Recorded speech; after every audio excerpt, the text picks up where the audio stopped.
Let's try that again. Hello, everybody. Here we are. It is the Beneath Your Feet on LOTRO stream. Thank you so much for joining me.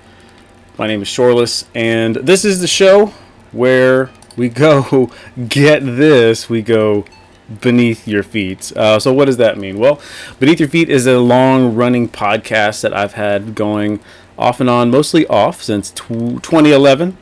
And on the show, we go in depth with a particular place in Middle-earth. We talk about history, we talk about geography, we talk about mostly the land, really, in the landscape.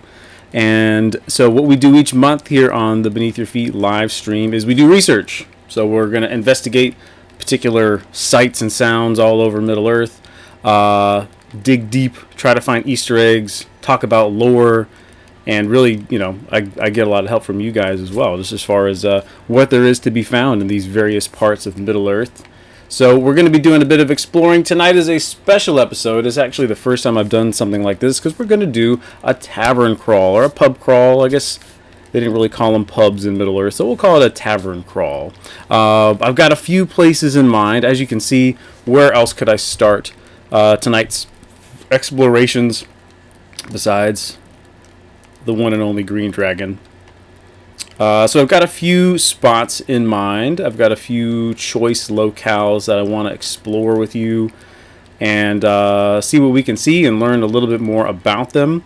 But be thinking about your favorite taverns and inns all over Middle-earth. I would love some suggestions for you guys because there's about a million, I don't know, maybe not a million, there's like 100 directions we could go with this tonight. And I'd love to hear about where you guys would like to explore tonight. So kick back, relax, pour a cup of, maybe got a little Forsaken Ale, maybe a little Old Wynyards, a Black Rose Brown, some Rittermark Blend coffee perhaps, a bit of black tea, whatever you're drinking. Cheers.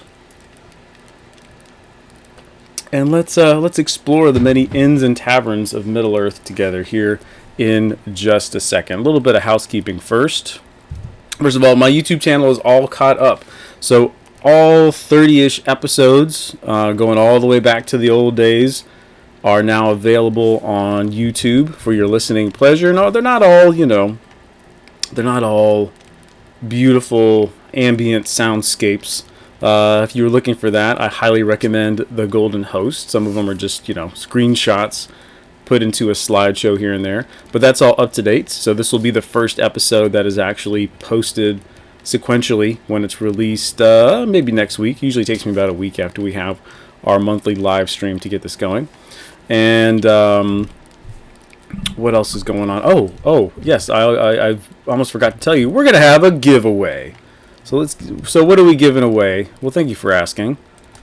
In an effort to, you know, well, drive some numbers up and to bring in the community a bit more, we're doing a giveaway really for the holidays.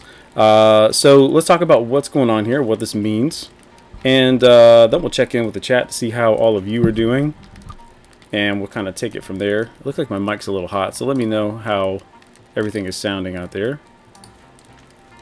Yeah, that's okay. Okay, so anyway, giveaway. This is the most exciting part of the show. So we got 3 amazing prizes that I'm going to be giving away. We've got this awesome sticker collection from Natural One Stickers on Etsy to kind of celebrate our tavern crawl tonight. So these are really cool Fantasy Tavern stickers. You'll get a set of those. I'm giving away the Sam Gamgee code. If you don't know what that is, that's a code that applies to your whole account, which every time you create a character, they automatically get the riding skill and the bay steed. Every single character you create will get that.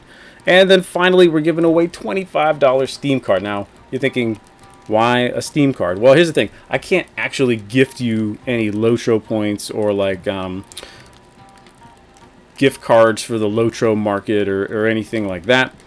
So we're giving away the Steam card. I've seen a few other streamers do this before, where you get the Steam card and then you can log into the client through Steam and you use that Steam credit to buy LOTRO points. So what do we got to do to enter this wonderful giveaway, you might be thinking? Well, it's super simple. All you've got to do is head over to my blog and give me the old like and subscribe on YouTube. And if you're feeling extra frisky, you can drop a iTunes review. And there's the link in the chat right there. And then just fill out the entry form real quick. And then we're going to choose a winner next month on the show. So all you got to do is one of those two things. Give me your email address in the entry form.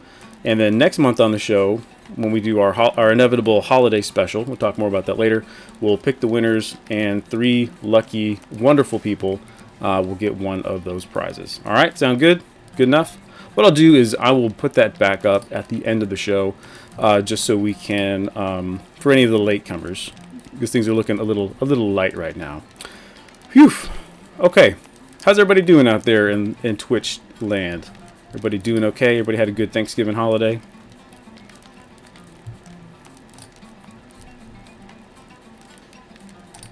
All right, we got a wonderful holiday. It's up in the mountains. I went camping last week. It was really freezing, so I felt like a ranger, or maybe a dwarf. I don't know who would camp in frosty weather. Whoever would do. That was me last week. Freezing. So let's start having a look around the Green Dragon here.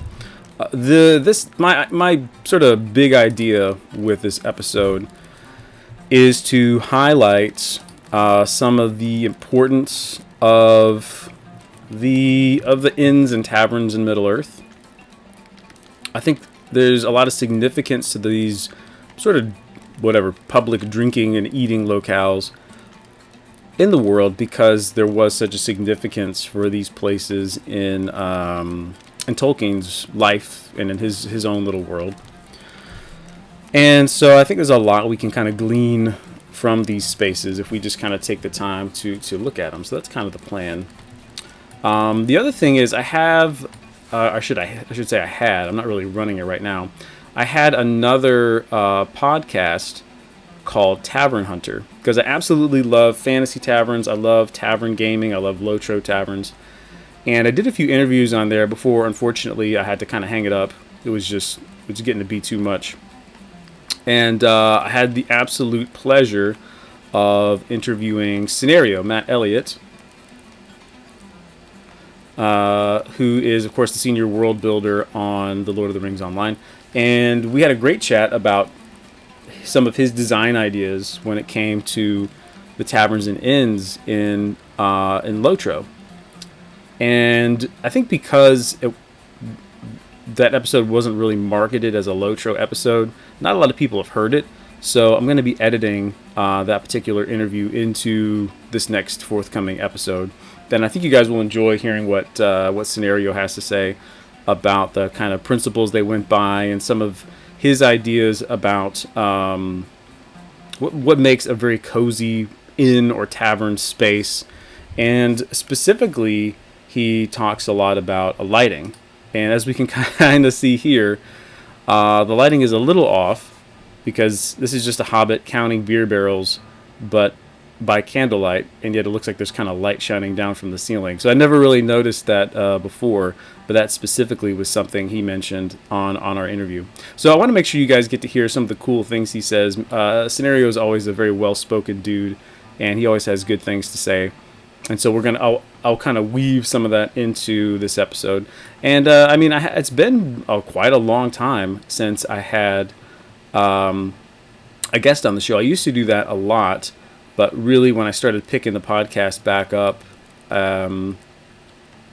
last year, I wanted to make sure I kind of did it on my own terms so I didn't burn out. So I didn't really have any guests, so it'll be cool to have Scenario in there. Yeah, thank you, Azaran. I am not an employee of Standing Stone Games, so I cannot answer any questions you have about tickets.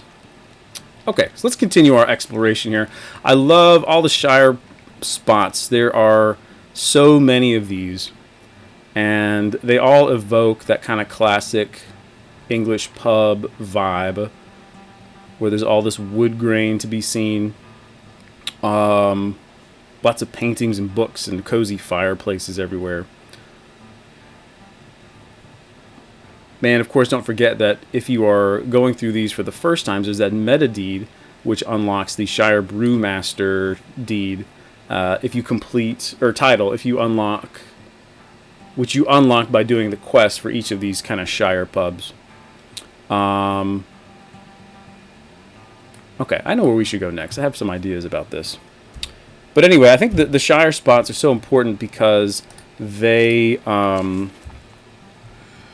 quintessential to kind of Tolkien's life and where he lived and where he grew up and what was important to him and really where he wrote a lot and shared his writing. If any of you, I'm sure, have studied his life, you know a thing or two about... oops, I went to the wrong house.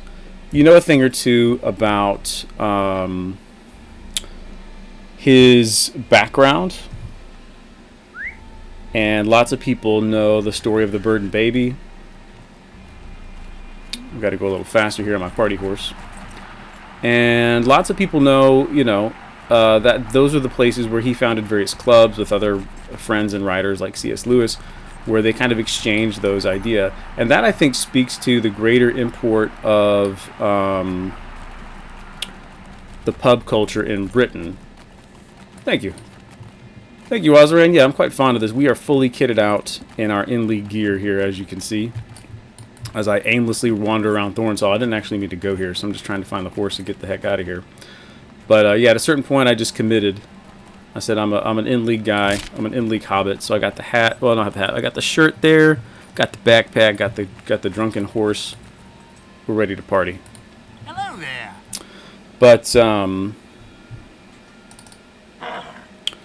anyways, that sort of pub culture of England, I think, is really injected into the Lord of the Rings as a whole.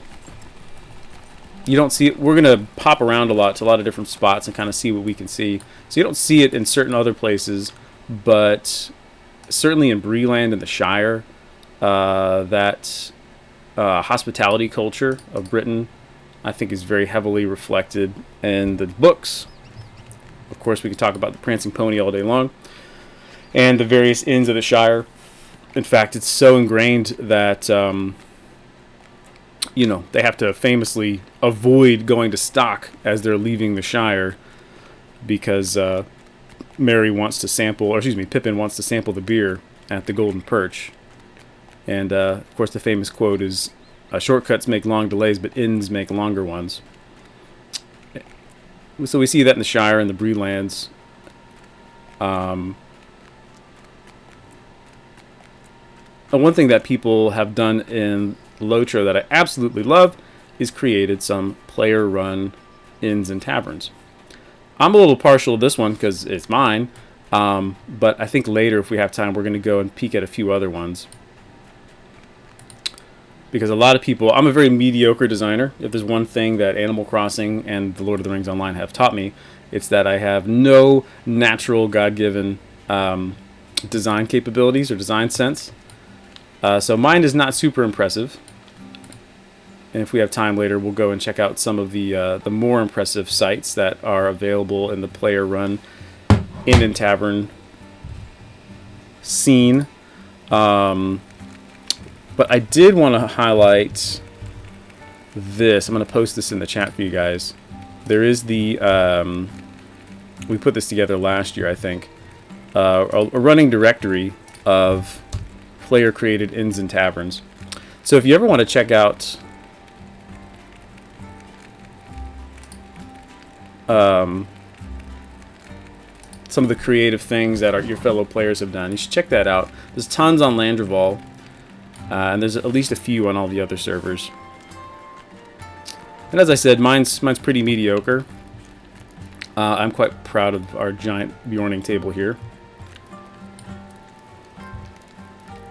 But this is a place we can host events. I hosted Ales and Tales one time. Yeah, thank you, Trashlock. The goal is to get a cozy vibe going. Although, one thing I will be very curious to see is... what folks come up with some of the newer lighting systems. I didn't fully understand that. Maybe you guys in the chat can help me out. But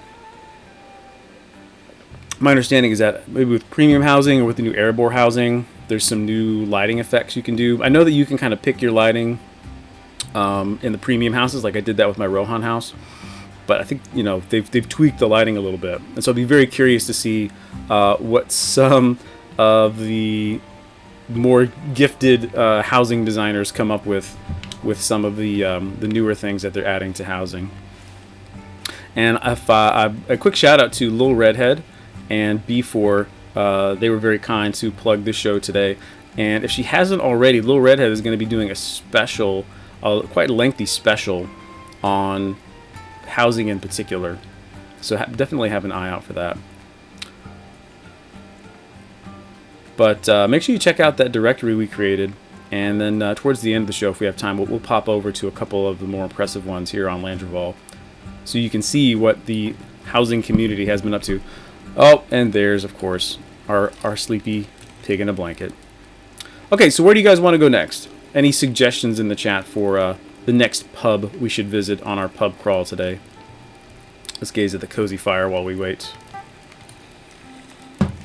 Any requests as I refresh my beverage here?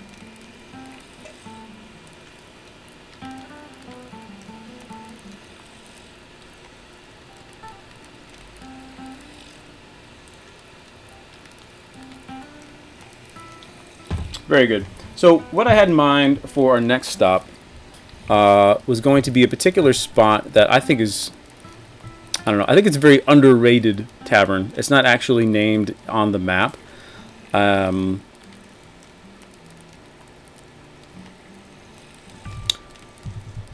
So let's pop over here. And Scenario actually specifically mentioned it in my interview with him. You see it first during the Black Book. It's where we first meet Prince Doran. Speaking of which, Prince Doran, Gundabad, am I right? I don't know if you guys are enjoying that the expansion as much as I am, but I'm genuinely impressed by how much fun I'm having with that expansion. I mean, I guess it makes sense because I'm such a fanboy, but the sites that they have put together and just the sheer magnitude of that space, like I'm genuinely surprised by how delighted I am playing that one, as I managed to squeeze in some Gundabad time between my addiction to the Treebeard server. So where we're going is where we first meet Prince Doran, and we kind of kick off that whole storyline. And as I said, it's not really named on the map itself. It's named in the quest text, and that is, of course, the Quenching Trough of Yarnfast. So I think that's where we'll go pop over and have our next drink. And don't worry, we're not going to actually use the drinks in the game, because that would make this stream nigh unwatchable. And I'm not going to turn off the drunk effect either. So we'll have a salutatory drink as we explore a little bit, a different kind of example of the different taverns of Middle-earth, going from Breland in the Shire to a real working class dwarf drinking establishment. I think will provide us with some nice contrast.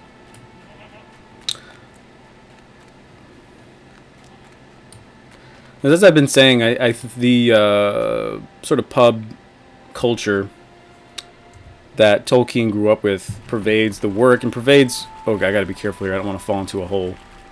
And most certainly pervades the Lord of the Rings Online. I think, you know, the devs had some of these things in mind as they were looking for more social functions.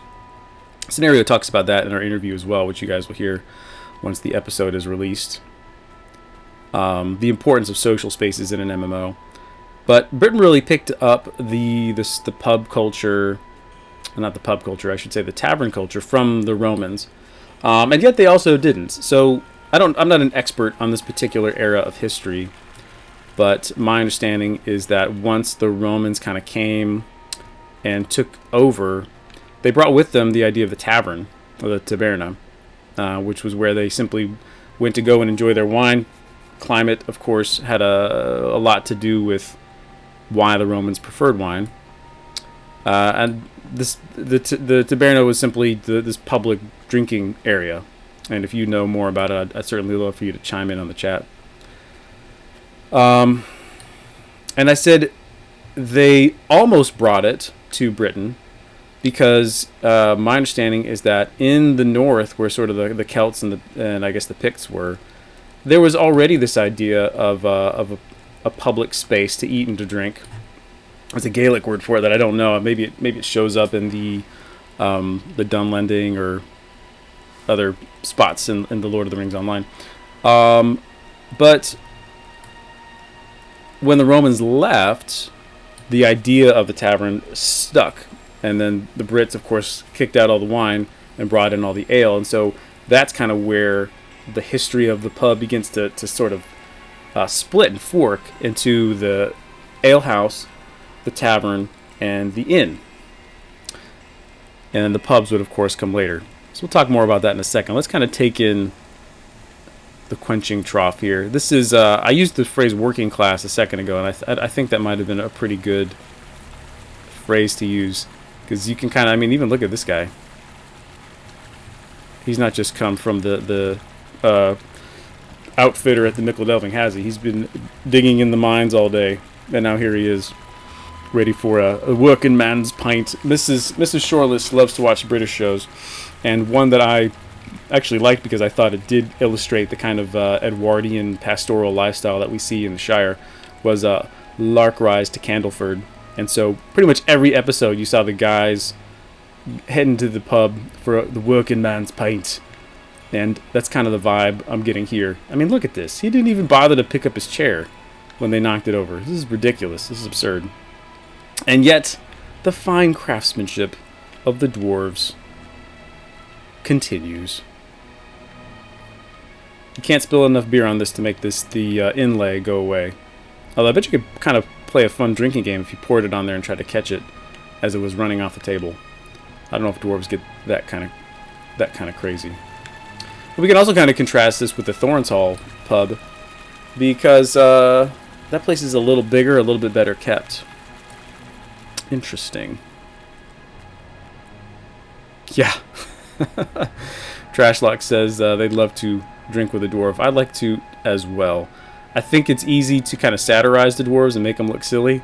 But one place where that would be absolutely true would be over a cozy pint. I think they could get pretty rowdy.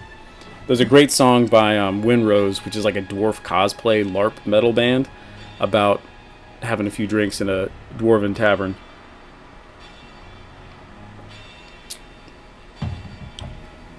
And sorry, I'm not going to quote the movies right now, as much as you might like me to. Alright, I have some ideas about where we should go next, but as I've been saying, if you would like to see a particular tavern or spot in the Lord of the Rings Online, just let me know, and we'll get there. I'm trying to remember how to actually control my guy here. One place we must visit, which I have not nearly spent enough time in, is Dale itself, and then, of course, the Jolly Bell. I think we'll see some. Oof! I'm so anxious. So the only time when I've only quested through Yarnfast one time, and I definitely fell in that hole, and so I'm always a little anxious when I come in here. Anyways, as we head to Dale and the Jolly Bell, I think we'll see some contrasting design choices as opposed to the Quenching Trough, which is, of course, the name of the pub we were just at. So let's do that next. Greetings. Yes, my good man. Would you please take us to Dale? Ooh, we should go... What's the name of the pub in Laketown? We should go there. I keep saying pub. But pub is not a Middle-earthian term at all. Okay, you guys help me to not get lost, because I will definitely get lost in Dale. So, kind of back to our little mini history lesson, as I try not to sound too ignorant. When the Romans left Britain, again, they left the idea of the taverna, which kind of morphed into the alehouse, and the keep the UI on here so I can find my way. And the alehouse was really just that. It was like your buddy in town who knew how to brew and had a home brewing kit and was always trying out new recipes. It was just kind of like the more public version of that. It would be very dark. There wouldn't be much lighting. It'd be pretty stinky, I would imagine. Probably pretty dirty. Lots of wood chips and sawdust on the ground to kind of keep the stink down. Contrast that with the tavern, where the tavern was more formal. There are some legal differences later on in British history which leads to the pub. But for the sake of not showing too much of my own ignorance, the tavern was just a little bit more of a official public place where you could go and have a drink and a meal.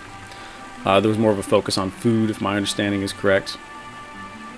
Yeah, y'all help me out. I'm getting lost. And then, of course, the inn was basically a tavern with some rooms attached. So this became especially prominent later on with the post system. Because if you were trying to, like, get down the countryside, stop and refresh your horses, maybe have a little something to drink, something to eat, have a rest and be on your way, and that's what the inn was for. So it was a tavern. It was a place to get something to drink and something to eat, but more importantly was a place to here we are, a place to rest as well. And all of those things more or less sort of coalesced into the pub. And again, there's some legal distinctions that I don't fully understand that have to do with licenses and taxes and things like that. But in the, I guess it would be kind of the 18th century, all the public drinking establishments in Britain just kind of distilled down into the public house or the pub. And those are the kind of places where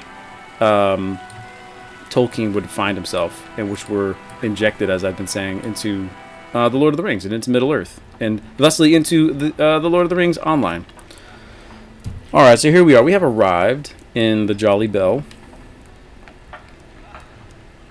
Yeah, and you can really already see some of the differences in lighting, because they have these bloody great big windows up here at the top, which let in a lot of light. Here we have a patron enjoying a cozy book. And a giant fire. Alright. Did you ever think about how much wood people had to chop when all you had was a fire? Speaking of which, just get a little warm over here. Give me 1 second. Okay, I'm back in here now. And then further down, it gets a little dimmer, a little cozier. We have our barkeep. Hello, barkeep.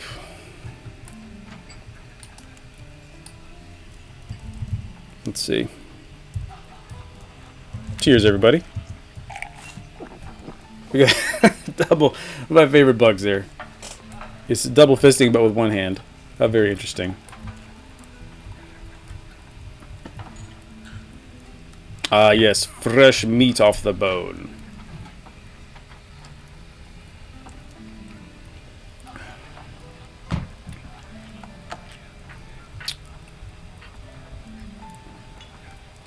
And of course we have a stage up here for performances as well.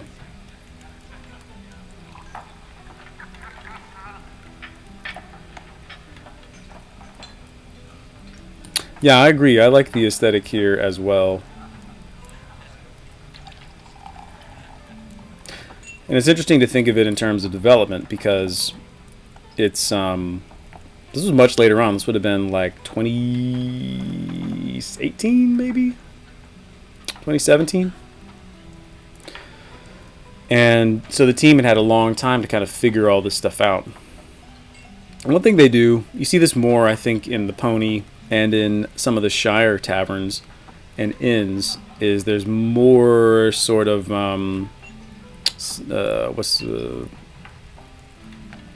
like little activities going on, like little monologues. You'll see the hobbits kind of muttering to themselves, whereas here it's a little more subdued. We have people chatting, but it's not there's no dialogue like flooding our chat box or anything like that. So yeah, I enjoy the aesthetic here as well. I like the green carpet.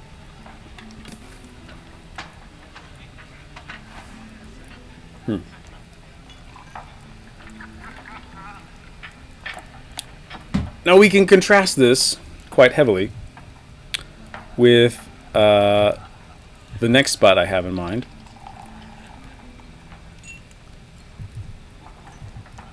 I'm going to change things up a little bit.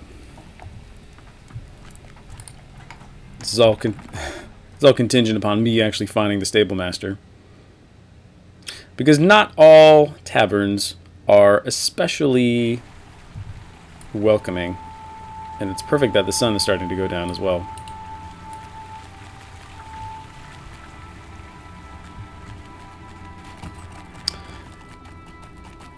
I felt like Dale was a little bit underutilized because it's such a pretty town. It's never going to be as popular as Bree, mostly because of the level differences. But even questing, I feel like there weren't that many quests here. The epic was obviously pretty prominent when you meet the young king and you deal with the Easterlings and all that stuff.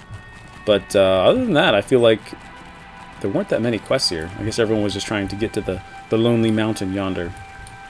It's funny, I keep using my drunk horse because we're on a pub crawl, but when I stay zoomed in, it doesn't matter. It's just distorting our view. Okay. You don't need to see my messy bags. Greetings. Alright, here we go. We're going to a very special and terrible, the least friendly event. Not the Forsaken Inn, don't worry about that. We'll see if you guys can guess where we're going for our next little drinky poo.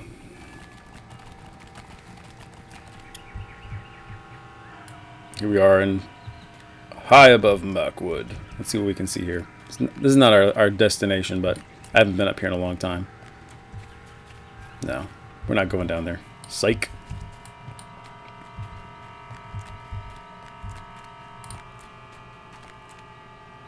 What can I do for you?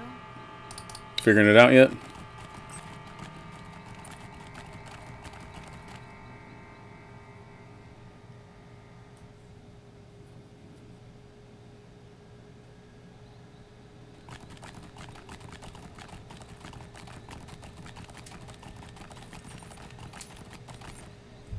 If there's only one dragon in the Shire, and that's green. There's only one inn in Mirkwood, and that's haunted. Apparently, I've never been here before on this character. No, I definitely have, because we did the... I just haven't unlocked the rep in this area yet. Anyways. Yes, of course it is the haunted inn.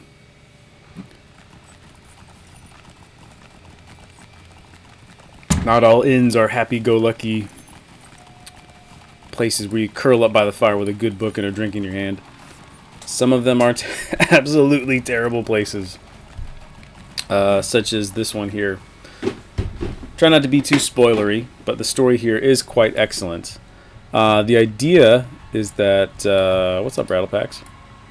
The idea here, as you get into the story, is that the men of the woodmen of this area, they did some bad stuff. And so as the Malathreme and the Rangers come this way, after the Siege of Mirkwood, some spooky stuff happens. I mean, there it is right there. Oh yes, this is where I left off Bingo Boffin. That's funny. Yes, we know you're a ghost. So this spot is obviously a little less chipper. It's funny because it does look a lot like the Forsaken Inn. Let's see, we got some delicious... Oh, not sure if I want to drink that. We can at least have a sit here.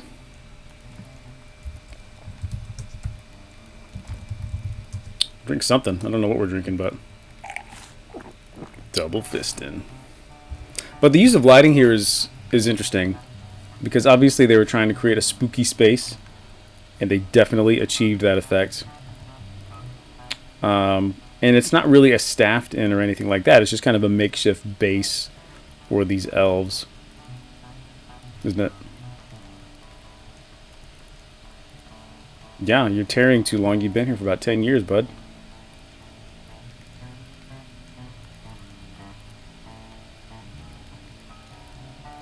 Alright. This place is bumming me out. Let's get out of here.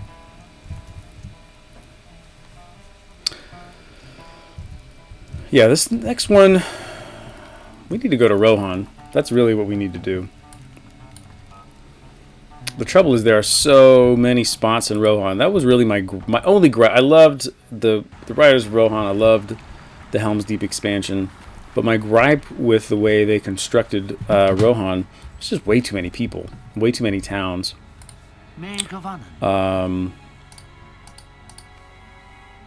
Which is to say, there's tons of mead halls and taverns to choose from.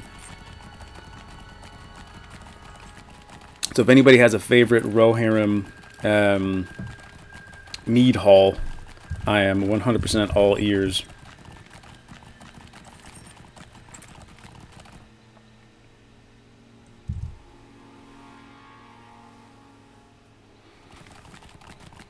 Hope you guys can appreciate the level of preparedness I have here. I got my stable master roots all ready to go. Rather than bore you guys. Oh wow, that's funny. I was bragging about that when I've totally dropped the ball because I haven't gotten into Karis Galathon with this character. So let's figure out how we're actually going to get to Snowborn here. Snowborn we can get to from South Bree, of course. Actually, we're just going to go back to my Rohan house, take it from there.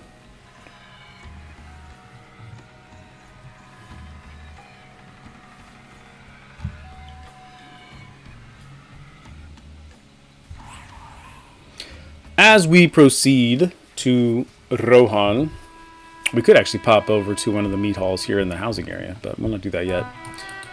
One thing that's worth mentioning and thinking about is how, again, as many of you probably already know, the Rohirrim were, according to Tolkien and to many other scholars who look into this kind of thing, the Anglo-Saxons, but with horses. And, of course, the Anglo-Saxons people of Britain were kind of rooted in a more of a Northern European Viking tradition. And that, of course, means mead halls. So let's see. There we go. And so, as we players travel throughout Rohan, many of these spots, whether it's the Great Hall of whichever town we're in, or the Tavern, or whatever, we see and take part in the mead halls. And I think they've done a good job with kind of representing what a Rohirric Anglo-Saxon mead hall might look like. Because these places were more like I was talking about earlier with the Gaelic people, where it was less a place of business, like a tavern or an inn would be, and more of a public gathering spot.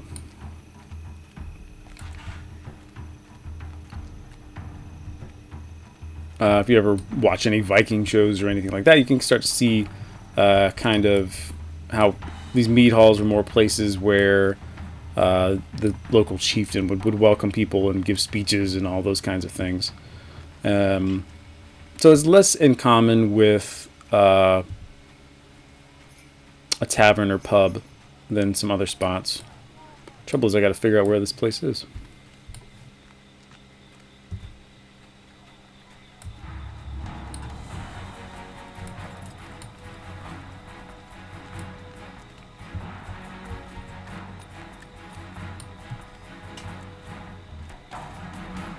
But I do love the way they designed and constructed most of these Rohirric towns. I think they did a good job of keeping it kind of primitive, because even if there are too many towns, like the towns look appropriate, especially once you get to Gondor. Let's see if this is it. I don't think it is.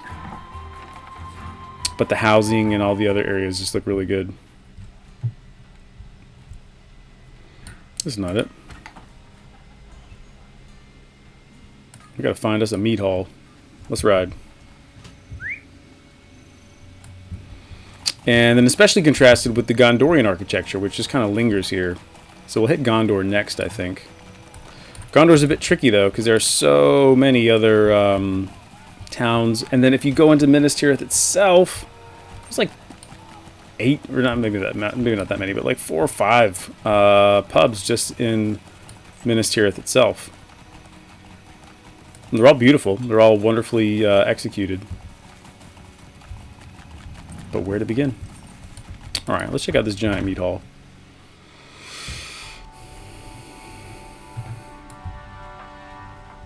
And again, I keep ripping on Rohan because it seems like they kind of overdid it. But I mean, look at this place. It's so good looking.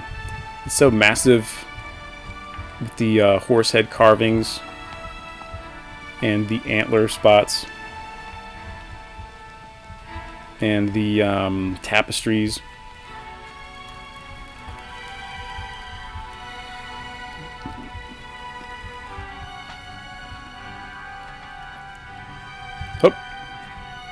Oh, what do we got here? This looks slightly more appetizing than the Haunted Inn. We got slop. We've got roast boar ribs. Got some overcooked bread. Some hunks of chicken. That's not bad. Let's dig in here.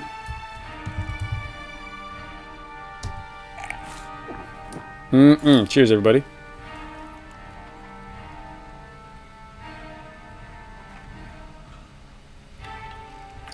Good Moobot. Welcome everyone who came from Wormtug's raid. Appreciate it, Wormtongue. Yeah, we're doing pretty good. We're just having ourselves a little old pub crawl. Right now we are in Rohan, scoping things out here.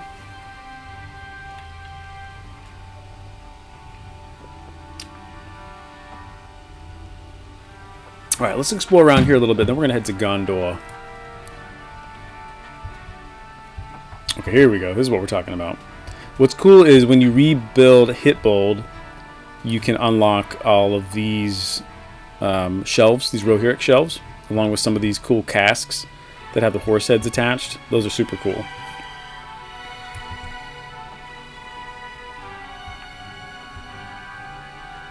And of course we got the party boys and the party girl going forward here. Yes, Wormtongue says that they're picking the game back up after 5 years. It is still wonderful. I find that if you, man, if you just enjoy and soak the game in and take your time, kind of like we're doing here, truly is just a wonderful space to have a little fun, kick back, do some quests.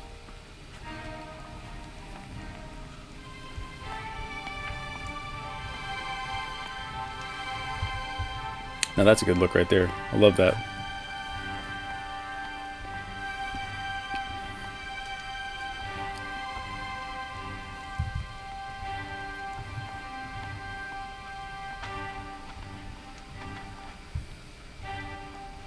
Okay. All right, let's crack on here. Where should we go next? This is what we need to figure out. We got to go to Gondor, but where to go? We can go to Minas Tirith and explore the pubs there, and we could pop around to maybe some of the smaller towns. Not really sure. What do you guys think? And yeah, I totally agree, Trashlock. The Rohan aesthetic is well represented because nothing looks out of place. Like you maybe noticed just there a second ago, we had kind of the civilian look where the guys were in like the tunic and the cloak and stuff, compared to the soldiers here and the giant mead halls, as well as the fences, everything to that. Yeah, it's all very uniform and looks nice.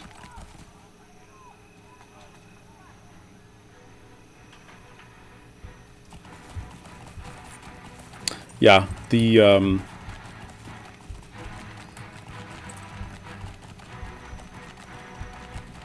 someone whose name I can't read in the chat just mentioned the films, and Rohan was absolutely nailed in the films as well, and that's something I think LOTRO has done well with their little nods, I think, to the movies here and there, especially with some of the music, but they've created their own Rohan here, which I think is pretty cool.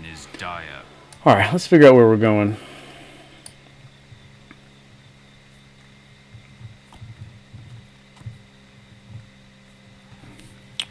We're going to consult our horse map here. Alright, let's see. Yeah, we're going to head to Minas Tirith. We'll pop over to some of the pubs there.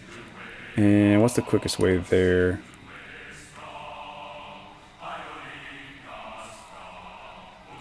Visma. Thank you very much. I appreciate it.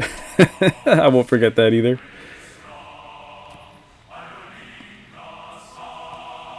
Alright, we're just going to head back to Southbury. All roads lead to Southbury. Aid the horse lords. And then from there we'll head to Minas Tirith.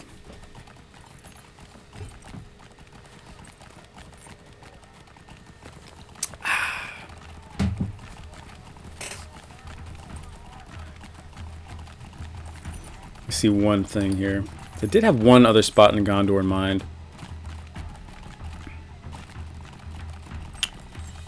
Okay, so I've been there. Callambel.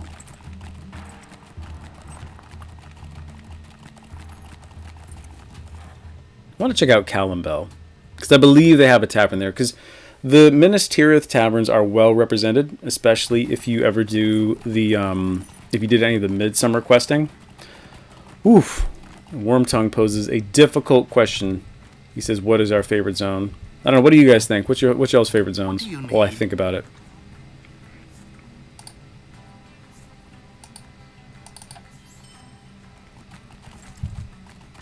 I will say we're going there right now, actually. I think I'm partial to the Vales, but I really love Gondor. I really love Western Gondor.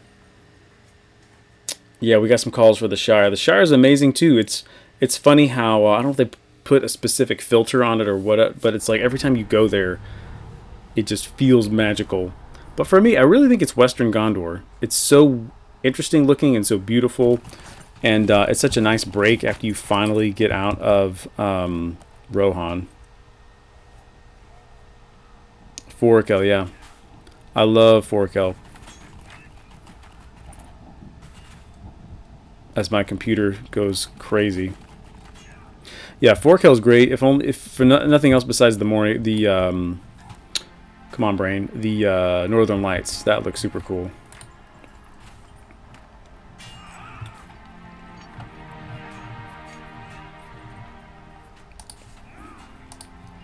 Alright, we're going to Callambel. We'll come back to Minas Tirith if we have time.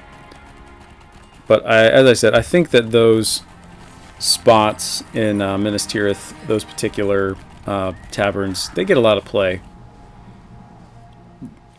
Western Gondor, Central Gondor. I mean, Central Gondor is kind of on fire. So that's why I think Callambel might be a good choice. So we'll see if I'm right. If we can find the pub. I'm also picking up some horse routes I never got with this character. Gondor needs your aid. Gondor does need your aid.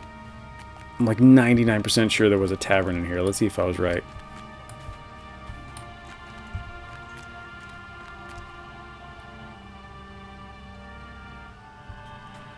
Yeah, it's hard to go wrong with Forkel. It truly is.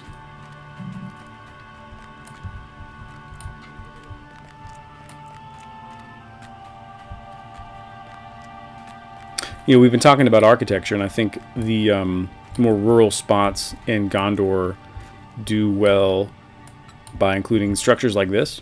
You have the massive, you know, very obviously like Númenórean, Minas Tirith kind of stuff, contrasted with the more simple housing like this. So even though it's like simple, you know, whatever, like I said, rural housing, it's still distinct because it's got the shingles rather than the thatch roof like Rohan does. But that's neither here nor there. We're trying to find the pub. So I'm curious, how did you stumble into Forkel by accident? You were in Evendom and you just kept going?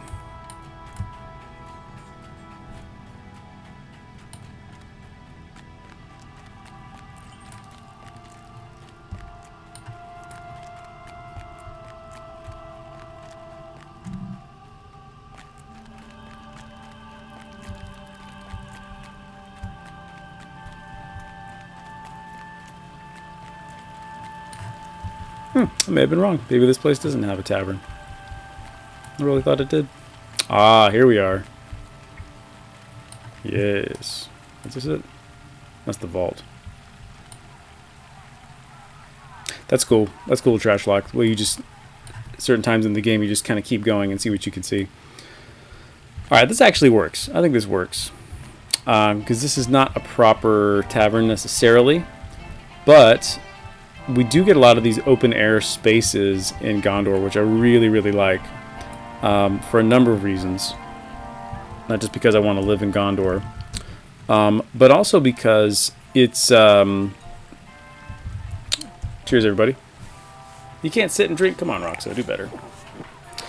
Because I think it's a good design choice in that Gondor equals Rome. I think that's alluded to a few times in Tolkien's letters. And so while the architecture that they went with in LOTRO is not specifically Roman, it has little highlights of that, little flecks of that. And I think these kind of outdoor spaces are some of those good examples. Okay.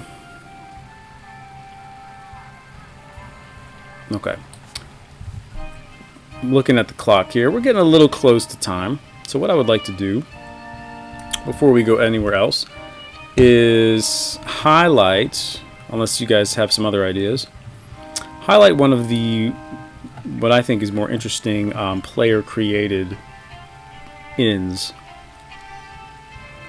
Let's see if I can find it real quick. There's so many. Man, it's crazy. And if I'm remembering correctly, I can't remember their username or their character names, but they have there's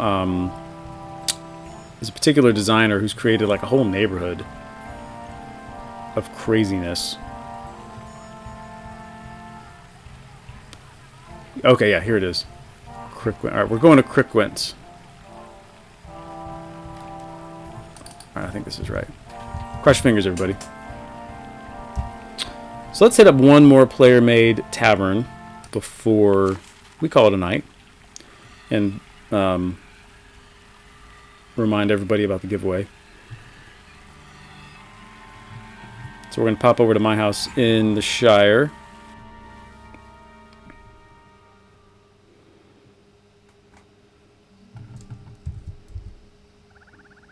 When is the appropriate time for one to convert one's yard establishments or decorations to winter, to Yule? So I put up the Yule tree, but I think I was a little bit hasty because we haven't had the Yule Fest, and it's not quite wintertime. We're kind of getting into Christmastide here in the West, but so I kept the pumpkin up too. I wasn't sure where to go. Okay, that's neither here nor there. We are going to the Night's Rest Tavern, which I think you all will enjoy. Sorry, I'm ridge racing all over the place here. Hello there.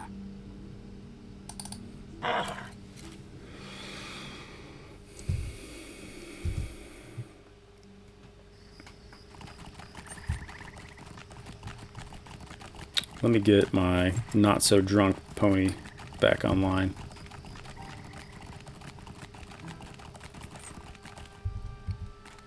Okay, we're back. We're back in the beautiful Breland. We're going to Crickwent. Yes, sir.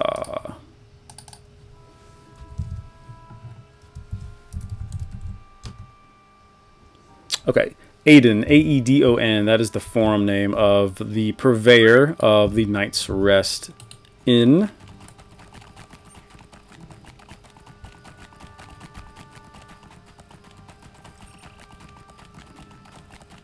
Let's see if I've got this right.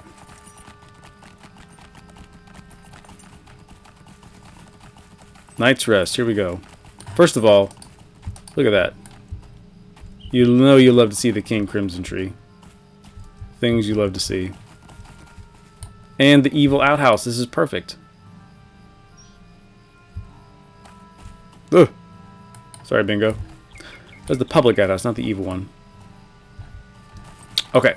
Let's see if this is still... Yes, this is...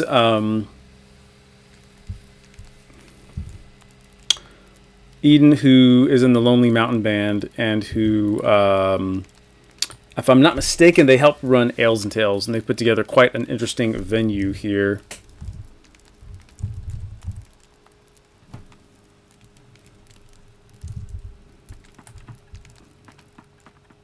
So, first of all, I mean, come on. You got the Doors of Durin in your house. That's pretty amazing. And, of course, you got your bar back here. But this is the kind of thing I'm talking about. Look at this. This is the kind of creativity we have in our housing community. So, we've got the Gondorian trunk table, that's fine. But then to elevate the rug, to make it more like an elevated bar, super smart. And then over here, they've taken the Elven screen along with these other spots. It's a bookshelf, but they turned it into this amazing stage area. It's so smart. So you got your backstage area here, and then you can come out and perform on the elevated stage here. Man, it's just so cool. And again, like I said, I just don't have that kind of sense. And somehow this person thought like, oh yeah, I'm going to take these pieces and put them around in such a way to create a giant stage so we can put on rock shows in the Lord of the Rings Online. So there you have it. There's the Night's Rest Tavern. With the cat, of course. Don't forget to pet the cat. But before we go, there is one more excellent player-run establishment that I would like to show you. So let's do that real quick. Am I out of ports? Yeah, I'm out of ports. That's fine. This is fine. We just got to go back to the Shire real quick.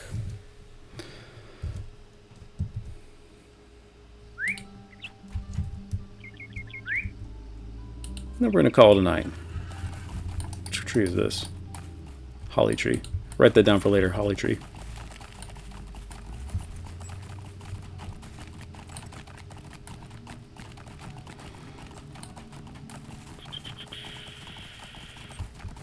As I am very sloppily, making my way back to the Shire, just want to thank everybody for tuning in and remind you about the giveaway we're having on the Beneath Your Feet podcast. I'm going to post the link in the chat again here in just a second. Because what I'm doing is just to hook you guys up and say thank you. And also to continue to promote the show. Anyone who subscribes to my YouTube channel, anybody who gives me a quick review on the old iTunes is eligible to be in our drawing for next month's show. So I just posted the link in the chat, so make sure you check that out. And I would most certainly appreciate it. The other thing I'd love to hear from you guys is where we could do for our winter show, our holiday show next month. So I've done an episode on winter home, but if you've got any other ideas about snowy, cozy holiday places, I'm all about it. Okay. All right, so here we are back in the Shire. We are headed for the Meat, Pies, and Puddings Tavern. Number 4 Myrtle Court. Which will be a nice treat for you guys for sticking around here.